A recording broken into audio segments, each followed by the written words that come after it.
Hello, तो आज हम देखेंगे स्ट्रैटेजिक ग्रुप मैपिंग की कंसेप्ट। अब स्ट्रैटेजिक ग्रुप मैपिंग होता क्या है, तो देखो, first of all industry and market analysis के लिए देखो, इंडस्ट्री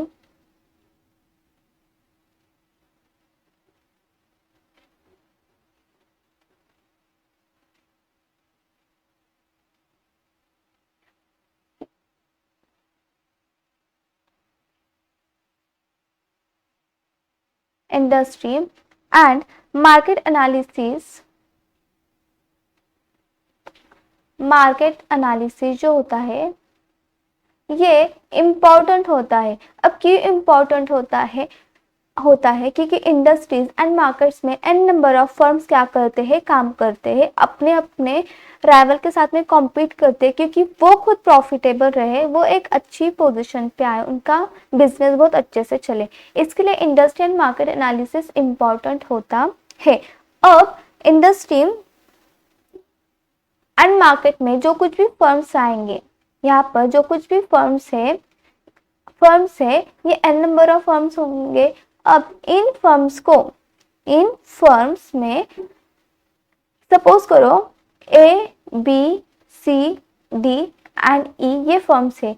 अब इन फर्म्स के अंदर जो 5 फर्म है, ऐसा भी हो सकता है ना कि ए फर्म एंड बी फर्म की साइज सेम हो, या तो ऐसा हो सकता है कि सी की और ई की जो फर्म है उसकी साइज सेम हो, अलग अलग क्वालिटी के प्रोडक्ट करते हो, लेकिन ऐसा हो सकता है कि इनकी क्या हो, इनकी जो कुछ भी फर्म हो उनकी साइज सेम हो सकता है ना। तो उसी तरह से इसके लिए यहाँ पर जो कुछ भी एनालिसिस किया जाएगा, कंपैरिजन किया जाएगा, और एक दूसरे के कंपैरिजन में उनकी रैंक ऑब्लिक पोजीशन डिसाइड करने के लिए जो कुछ भी इंडस्ट्री एंड मार्केट एनालिसिस किया जाएगा, इसके लिए जो कुछ भी मेथड यूज की जाएंगी, इस मेथड को ऑब्लिक टूल को कहा जाता है strategic group mapping. Strategic group mapping यानी स्ट्रैटेजिक ग्रुप मैपिंग ये एक टूल है जो इंडस्ट्री एंड मार्केट एनालिसिस करके बताता है कि कौन सी पोजीशन है, किसी भी कंपनी की पोजीशन इंडस्ट्री और मार्केट में क्या है। उसके लिए जो टूल यूज किया जाता है वो होता है स्ट्रैटेजिक ग्रुप मैपिंग। अब जो कुछ भी स्ट्रैटेजिक ग्रुप मैपिंग है, इसके अंदर यहाँ पर जो कुछ भी स्ट्रैटेजिक ग्रुप आते हैं, स्ट्रैटेजिक ग्रुप जो आते हैं, यहाँ पर फर्म होंगे,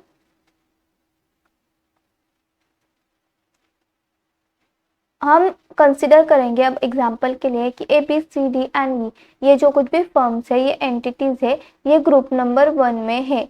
तो ग्रुप नंबर 1 में जो कुछ भी ये फर्म्स आए हैं, इनका जो कुछ भी अप्रोच होगा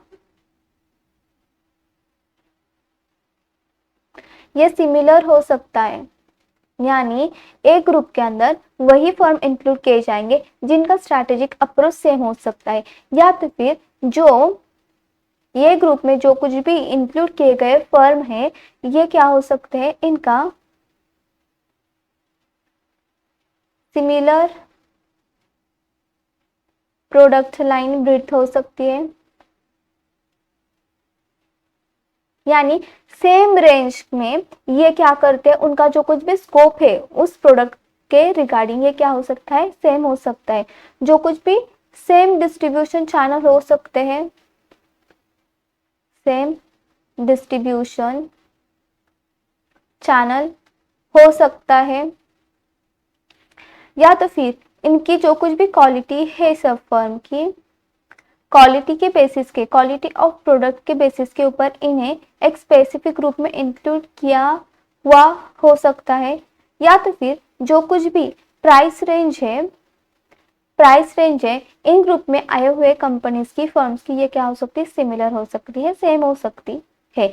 यानी अलग अलग वेरिएबल्स के बेसिस के ऊपर, अलग अलग करैक्टरिस्टिक्स के बेसिस के ऊपर मार्केट में इंडस्ट्रीज के अंदर जो कुछ भी कंपनीज है उन्हें एक स्पेसिफिक ग्रुप में इंक्लूड किया जाता है। कहाँ पर? Strategic group mapping. किसके लिए? तो एक कंपनी के सेम इंडस्ट्रीज में के अंदर जो कुछ भी कंपनीज है उन कंपनीज की अदर कॉम्पिटिटर है, जो राइवल है, उनके रिगार्डिंग उनकी पोजीशन कहाँ पर है ये एनालाइज करने के लिए, इसका रिजल्ट देखने के लिए, this is strategic group mapping. और देखो अब इंडस्ट्रीज में सबसे इंपॉर्टेंट पॉइंट, अगर इंडस्ट्रीज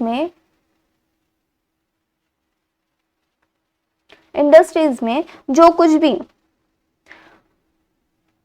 इंडस्ट्रीज में वन स्ट्रैटेजिक ग्रुप होगा, अगर जो कुछ भी सेलर्स है वो क्या करते हैं? सेलर जो है सबकी आइडेंटिकल स्ट्रैटेजीज है, सबकी अगर बिजनेस करने का अप्रोच, बिजनेस करने का तरीका, बिजनेस करने की जो स्ट्रैटेजी है, आइडेंटिकल स्ट्रैटेजी है सबकी, हाँ जितने भी फर्म है हम कंसिडर करते कि सबकी स्ट्रैटेजी सेम है, तो सिर्फ और सिर्फ क्या हो सकता है? ओनली वन स्ट्रैटेजिक ग्रुप हो सकता है।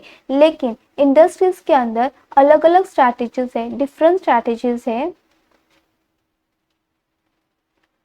Different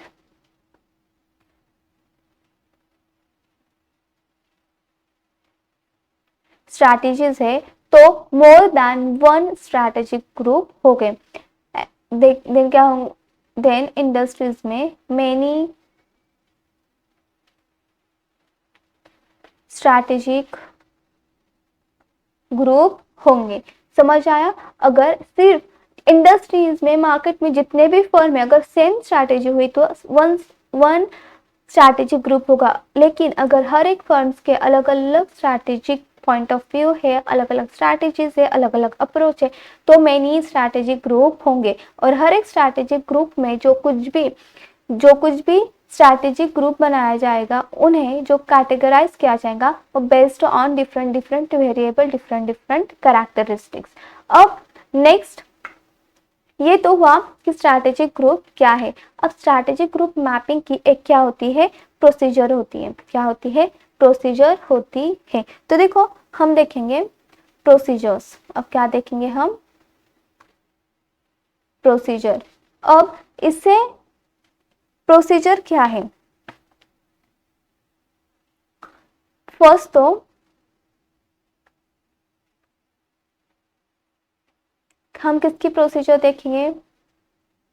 strategic group map. इसकी हम क्या देखेंगे? प्रोसीजर देखेंगे कि इसे किस तरह से बनाया जाता है। और इसके लिए हम फर्स्ट आइडेंटिफाई करना पड़ता है कॉम्पिटिटिव कैरेक्टरिस्टिक्स। आइडेंटिफाई करना पड़ता है कैरेक्टरिस्टिक्स को आइडेंटिफाई किया जाता है जो फर्म को डिफरेंशिएट करते हैं। फॉर एग्जाम्पल किसी फर्म है, अब कंसिडर करो again A, B, C, D and E। अब A, B, C, D and E ये फर्म है। यहाँ पर हम कंसिडर करते हैं कि A का जो प्रोडक्ट है इसकी प्राइस मार्केट में, सेम प्रोडक्ट है, 50 रुपीज़ है। B का जो प्रोडक्ट है मार्केट में उसकी कीमत कितनी है? 100 रुपीज़ है। C का जो प्रोडक्ट है मार्केट में उसकी अगेन 50 रुपीज़ है। डी का जो प्रोडक्ट है उसकी कीमत हम सपोज करते हैं कि 45 रुपीज़ है। और ई का जो प्रोडक्ट है उसकी कीमत कितनी है? कंसिडर करते हैं कि 200 रुपीज़ है। अब इसकी जो कुछ भी प्राइस रेंज है हम कंसिडर करते हैं कि इसके बेसिस के ऊपर इन्हें अब क्या करेंगे? कैटेगराइज करेंगे। अब ए को high price, 3 categories, high price, then low price and medium price consider करेंगे। अगर हाई प्राइस कंसिडर करें तो इसका एक जो ग्रुप बनेगा वो ई यहाँ पर इस कैटेगरी में आ जाएगा। अगर लो प्राइस कंसिडर करो तो यहाँ पर डी फर्म इस कैटेगरी में आएगी, और मीडियम कंसिडर करो तो लो प्राइस, मीडियम कंसिडर करो तो यहाँ पर 100, और ये बचता है ए और सी। ए और सी को भी हम यहाँ पर डाल सकते हैं, ए और सी को डाल सकते हैं। इनकी क्या है, लो प्राइस है, यहाँ पर हाई और यहाँ पर क्या है, मीडियम। तो प्राइस के बेसिस के ऊपर हमने इस कंपनी को क्या किया, ग्रुप में क्लासिफाई किया। 5 फर्म है इंडस्ट्रीज के अंदर, उन्हें क्या किया, प्राइसेस के बेसिस के ऊपर कैटेगराइज किया। यहीं पर स्ट्रैटेजिक ग्रुप मैप करते वक्त इसी तरह के अलग अलग कैटेगरी कैरेक्टरिस्टिक्स को कंसिडर किया जाता है। फिर उस कैरेक्टरिस्टिक्स के अंदर, वेरिएबल्स के अंदर हम प्राइस और क्वालिटी रेंज देख सकते हैं, कंसिडर कर सकते हैं प्राइस और क्वालिटी रेंज देख सकते हैं। देन हम again distribution channel, I am so sorry,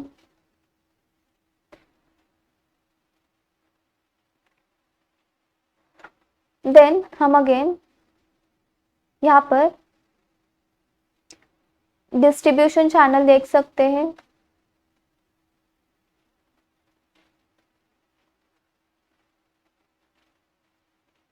मैंने आपको पीछे बताया था ना, ये वाला, ये इस बेसिस के ऊपर हम क्या कर सकते हैं,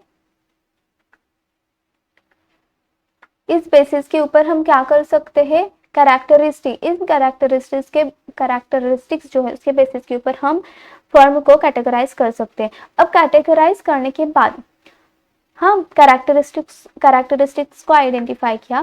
फिर सेकंड आता है, हम इन फर्म्स को प्लॉट करेंगे। सेकंड स्टेप क्या होगी, plot the firms on 2 variable map using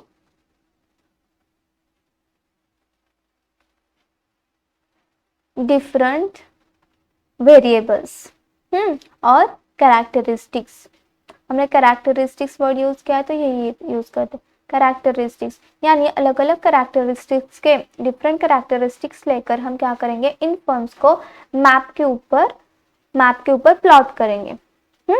अब 2 वेरिएबल मैप जो कुछ भी होगा, यानी 2 कैरेक्टरिस्टिक्स लेंगे और उसे उस हिसाब से कैटेगरी, हम एग्जांपल देखेंगे। उसके बाद में थर्ड स्टेप जो होगी वहां पर होगा, हम असाइन करेंगे फर्म्स को that fall about in same strategy spread. उसके बाद में जो कुछ भी firms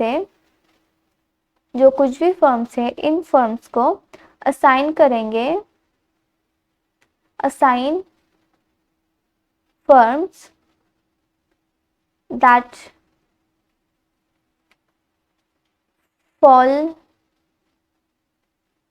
fall in about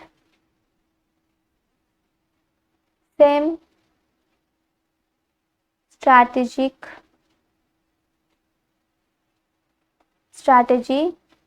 space. और इनका जो कुछ भी जो सेम स्ट्रैटेजी स्पेस में आएंगे उनका एक क्या क्रिएट होगा, स्ट्रैटेजिक ग्रुप क्रिएट होगा। उनका क्या क्रिएट होगा, एक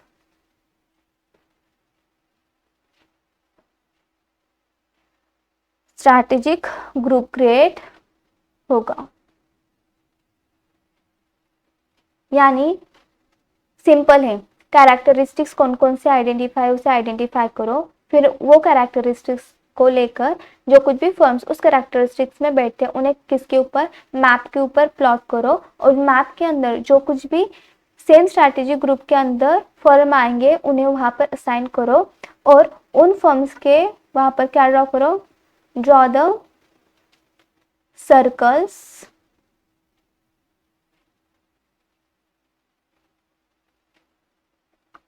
around each strategic group, each strategic, हर एक स्ट्रैटेजिक ग्रुप जो कुछ भी होगा बेस्ड ऑन वहां जो कुछ भी ग्रुप हम देखेंगे इसे एग्जैक्टली अभी सिर्फ समझ लो, ग्रुप जो है स्ट्रैटेजिक ग्रुप है वहां पर सर्कल ड्रॉ करना है based on it's respective market share, based on the market share, यानी उसका मार्केट में कितना शेयर है, उस बेसिस के ऊपर कितना कंट्रीब्यूशन है, उस बेसिस के ऊपर उस साइज का सर्कल क्या करना है, ड्रॉ करना है। ओके ये 4 स्टेप्स है स्ट्रैटेजिक ग्रुप मैपिंग के अंदर। अब हम एग्जैक्ट देखेंगे एग्जाम्पल के साथ में। सपोज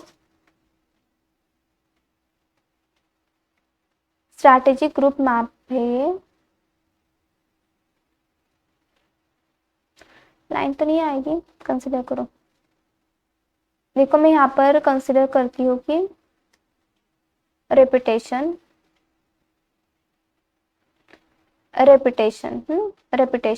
और यहाँ इस लाइन पर लेती हूँ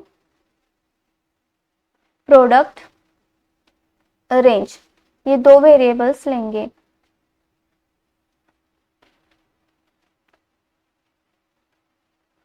ये 2 वेरिएबल्स लेंगे।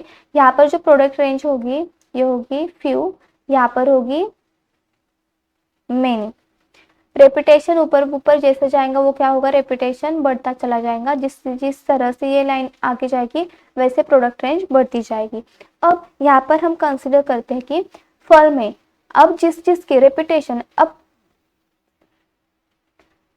देखो कंपनी में लिया, हम कंपनी कंसिडर करते हैं कि इंडस्ट्रीज में कौन कौन है, ए बी सी है, D E F G H I, उसके बाद में P Q R and X Y Z, ये क्या है हमारी कंपनी से। अब इन्हें हमें स्ट्रैटेजिक ग्रुप में डिवाइड करना है। अब हम एक कंपनी लेंगे ए बी सी, ए बी और सी का कंसिडर करेंगे कि इनका जो कंपनी में रेपुटेशन वो कैसा है, हाई रेपुटेशन है, ए का भी, बी का भी और सी का भी। रेपुटेशन ऊपर चला जाने के बाद में ज्यादा हुआ। डी ई एफ का कंसिडर करेंगे जो कुछ भी रेपुटेशन है वो ए बी सी से कम है, डी ई और एफ का। इसके बाद हम कंसिडर करेंगे जी एच आई का रेपुटेशन हम कंसिडर करेंगे क्या है, जी एच और आई का रेपुटेशन हाई है, ए बी सी से भी ज्यादा हाई है। नाउ पी क्यू आर का रेपुटेशन कंसिडर करेंगे कि लो है, डी ई एफ से ज्यादा क्या है, पी क्यू आर का रेपुटेशन क्या है, लो है। बचा क्या, एक्स वाई जेड का हम रेपुटेशन क्या करेंगे और कम कंसिडर करेंगे, एक्स वाई और जेड। अब हम इसके अकॉर्डिंगली सर्कल, हम 4th स्टेज में आए। 4th स्टेप क्या थी, ड्रॉ करने थे।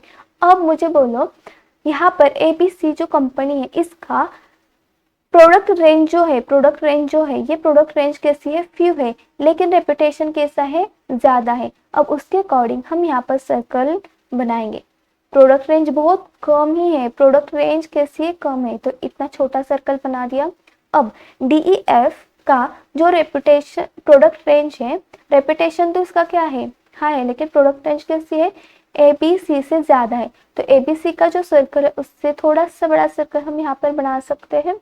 अब उसके बाद GHI के केस में रेपुटेशन भी ज्यादा है और प्रोडक्ट रेंज भी कैसी है, इन दोनों से ज्यादा है, तो यहाँ पर हम बनाएंगे उससे भी बड़ा सर्कल। ओके यानी यहाँ पर प्रोडक्ट रेंज कैसी है, ज्यादा है, DEF और ABC से ज्यादा। अब उसके बाद में जो XYZ है, यहाँ रेपुटेशन कैसी है, कम है, लेकिन प्रोडक्ट रेंज ज्यादा है। अब ये दोनों को वेरिएबल को कंसीडर करके यहाँ पर जो कुछ भी होगा ये हमारा सर्कल होगा छोटा।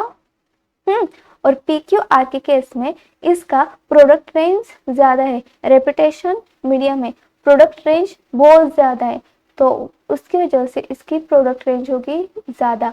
अब यहाँ पर हम कंसिडर कर सकते हैं, यहाँ पर आपको समझ में आया होगा। फर्स्ट ABC के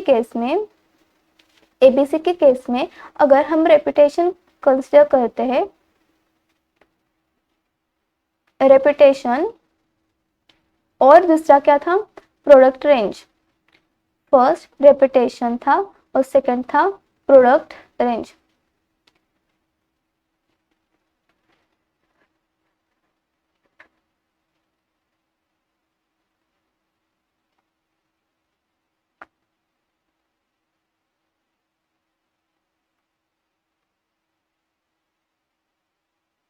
अब देखो यहाँ पर एबीसी जो है, एबीसी के केस में हमने देखा कि रेपुटेशन ज्यादा है लेकिन प्रोडक्ट रेंज कम है, इसलिए छोटा सर्कल आया। डीईएफ के केस में क्या था, रेपुटेशन क्या है, एबीसी से कम है लेकिन प्रोडक्ट रेंज ज्यादा है, तो यह सर्कल क्या हुआ, एबीसी से बड़ा। अब यहाँ पर जीएचआई और XYZ का प्रोडक्ट रेंज कैसी है, सेम है, जो कुछ भी प्रोडक्ट रेंज है वो है सेम, लेकिन इसका रेपुटेशन क्या है, ज्यादा है। जीएचआई का रेपुटेशन कैसा है, ज्यादा है, इसकी वजह से उसका जो कुछ भी सर्कल था वो सर्कल कैसा आया, हमारा बड़ा आया। और पीक्यूआर के केस में प्रोडक्ट रेंज बहुत ज़्यादा है लेकिन रेपुटेशन उतना है क्या, नहीं, लेकिन प्रोडक्ट रेंज के बेसिस के ऊपर सर्कल, उसका कंट्रीब्यूशन कितना है उसके बेसिस के ऊपर हमने यहाँ पर सर्कल ड्रॉ किया। सो यही था हमारा स्ट्रैटेजिक ग्रुप मैपिंग। अब स्ट्रैटेजिक ग्रुप मैपिंग का जो बेनिफिट होता है क्या है, तो जो कुछ भी स्ट्रैटेजिस्ट जो होते हैं वो एनालाइज कर सकते हैं, स्ट्रैटेजिस्ट जो होते हैं वो क्या कर सकते हैं, एनालिसिस कर सकते हैं, क्या कर सकते हैं, एनालिसिस कर सकते हैं।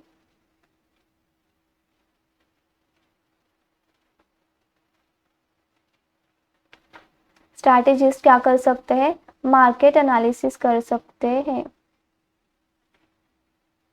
मार्केट एनालिसिस कर सकते हैं।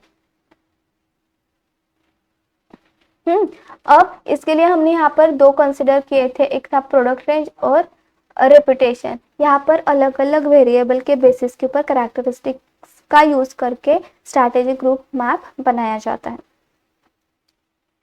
ऑलराइट, तो यही था हमारा strategic group mapping.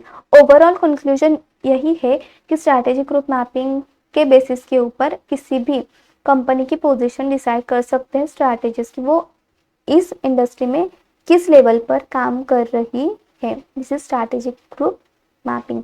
I hope आपको स्ट्रैटेजिक ग्रुप मैपिंग की कंसेप्ट क्लियर हुई होगी, उसे किस तरह से बनाना है वो भी क्लियर होगा, उसके प्रोसेस क्या है, आपको डायरेक्ट क्वेश्चन आता है। सो अगर आपको वीडियो अच्छी लगती हो, कंसेप्ट क्लियर कंसेप्ट की क्लैरिटी आपको आती हो मेरे पढ़ाने से, तो प्लीज़ इस वीडियो को लाइक करना, वीडियो को शेयर करना और चैनल को सब्सक्राइब करना मत भूलना। Thank you so much.